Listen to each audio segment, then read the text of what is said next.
កូនស្ងួន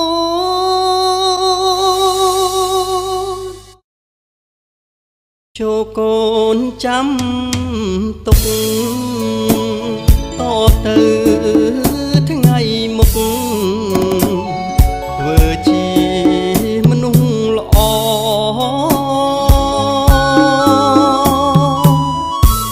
កុំដើរខុងផ្លូវធ្វើជន់បងកធ្វើជាមនុស្សល្អណាកូនសំឡាញ់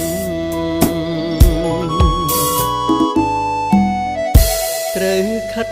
ខំរៀនត្រូវខិតខំស្ដាប់